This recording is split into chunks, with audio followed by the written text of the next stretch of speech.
তোৰাইছ নমস্কাৰ সকলোকে আৰু বিহুৰ ভিডিঅ'টো কালি দিম কিন্তু তাৰে আগতে এটা মধুৰিআম খাই ধুনীয়াকৈ মই কেঁচা কেঁচা মধুৰিআমটো পাৰি ল'লোঁ যিহেতু মই অলপ কেঁচা খাই ভাল পাওঁ সেই বুলি কৈ ধুনীয়াকৈ ওলাই বোলে আমাৰ ঘৰৰ ফালে ভাইটি আহিছিল তাক বাই বাই বুলি কৈ আমি ডাইৰেক্ট আহি পেলাই মাছৰুম ঘৰ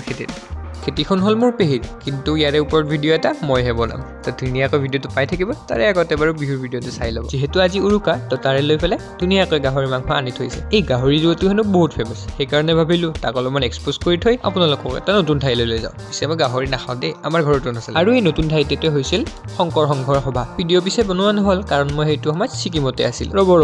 ব্লেক ৰাইডাৰক পিছত এক্সপ'জ কৰিম এই বগলীকেইটা চাওকচোন কি ধুনীয়াকৈ নিজৰ ঘৰৰ ফালে উৰি গৈছে সেই দেখি মনত পৰিলে ৰাতি হোৱাৰ আগত ময়ো ঘৰ যাই পাব লাগিব গতিকে ফটাফট পিঠা এখন মকামকি মাৰি লৈ ঘৰলৈ ওলালোঁ আৰু কৈছিলোঁ নহয় উৰুকা তো সেইবাবে ধুনীয়াকৈ তিৰপালখন টানি ল'লোঁ আৰু ইয়াতে জুই ধৰি দিলোঁ পুৰা একেবাৰে স্বৰ্গ সদৃশ পৰিৱেশ উৰুকা বুলিলেনো কি ধুনীয়াকৈ মাছে মাংসৰে পুৰা এসাঁজ খাই লওঁ আৰু তো ধুনীয়াকৈ বাতিটো তুলাই ল'লোঁ অলপমান মাংস টেষ্ট কৰিম বুলি পিছে টেষ্ট কৰা নহ'ল ডাইৰেক্ট ভাত খবৰে হ'ল তো ধুনীয়াকৈ ভাতকেইটা সোমাই লৈ পেটটো গৰম কৰি আমি অলপ জুই পোৱালোঁ কিন্তু তাৰে মাজতে ইফালে মাক দেখালোঁ মা আকৌ বেমাৰ হৈ অলপমান পৰি আছে যি কি নহওক অসুখীয়া মানুহ আৰামে কৰক আপোনালোকক নেক্সট ভিডিঅ'ত